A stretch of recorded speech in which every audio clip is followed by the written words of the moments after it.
All right, folks, let's do number 23. A jet plane comes in for a landing with a speed of 100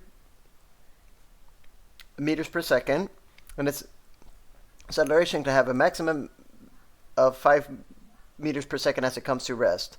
From the instant the plane touches the runway, what is its minimum time interval before it comes to rest? I encourage you to pause this video and to give this problem a shot. Presuming you pause this video and gave this problem a shot, let's solve for part A.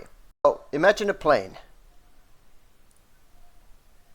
I don't know what the fuck this is, to be honest. Okay, whatever. And the plane has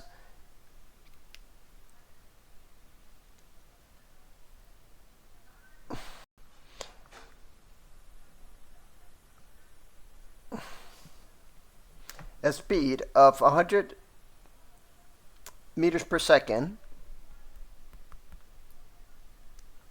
and its acceleration is 5 meters per second squared in that opposite direction. And I'll just think of this as the magnitude, even though I like to put the negative symbol in there. That's my tradition. But whatever. So, and it's going to travel at some distance. So think of this as a one-dimensional problem, which it is. A plane is going to have a speed of 100 meters per second, and it's going to go to the runway, and it's going to slow down to the point where its final velocity is going to be 0. And you notice that the acceleration is the opposite direction of the velocity when it's slowing down. So, and the question, so it's asking from the instant the plane touches the runway, what is the time interval before it comes to rest? So this is another way of saying that the final velocity is going to be the initial plus at. That's basically the formula you're going to be using. I don't like to think of it as a time interval. I just like to think of it as the time between when t is 0 seconds and between t is some whatever time that is. So that's it, folks. So in this case, the setup is just going to be 100 meters per second minus, or in this case, yeah, you have to put a minus 5 meters per second squared times the time. How long is that time it takes for this final velocity to be 0 meters per second? So you can tell that this is going to be 20 seconds. In fact, that's the answer right there. So t is going to be 20 seconds. You can just take 100 meters per second divided by 5 meters per second squared. The minus cancels off. So, and then that second flip, whatever, it's 20 seconds. And to be honest, I'm a very shitty teacher, so whatever. So anyways, can this plane land on a tropical island airport where the runway is 0.8 kilometers? Explain your answer. Well, we know that it takes 20 seconds for its final velocity to be 0. So we know the time it takes for the plane, for the final velocity, as soon as with initial velocity 100 meters per second, to be 0 meters. So at t equals 0, its initial velocity is 100, and at t equals 20 seconds, that's when it's going to travel at that point. So that's another way of saying this formula right here. And the formula is, actually, you could do it with two ways. You could use whatever formula you want. But I'm going to use this one. I'm going to say that the final position is going to be the initial position, which I'm going to call 0, plus the initial velocity, which is 100 meters per second,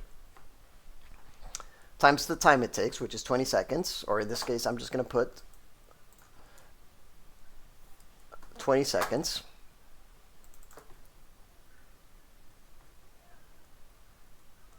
Minus 5/2 meters per second square times 20 seconds square, or in this case 100 meters times times 20 minus 5/2 times 20 squared. Do that math. I'm going to put this in my TI-84 calculator because I'm too lazy to calculate this. So 100 times 20 minus 2.5 times 20 square. That's going to be 1,000 meters. So that's basically saying that x is going to be 1 kilometer.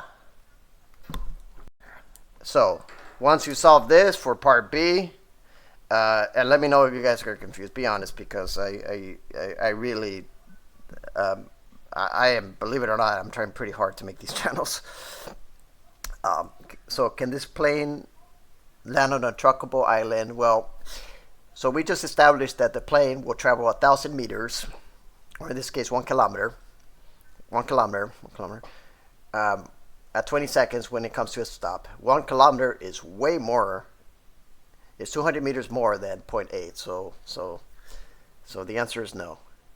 So what we just established, folks, is that the plane has an initial speed and the acceleration at 5 meters per second square, and it will take 20 seconds for it to come to a stop. And by that moment, the plane will travel 1 kilometer, which is another, say, 1 kilometer, which another way of saying 1,000 meters. And it will be 0.8 kilometers. Can the plane land at, so that's a 0.2 kilometer difference, or in this case, 200 meters difference. So can the plane land on a small tropical island airport where there's a runway? Well, unless there's a little clear pathway, the answer is no. Anyways, that's all.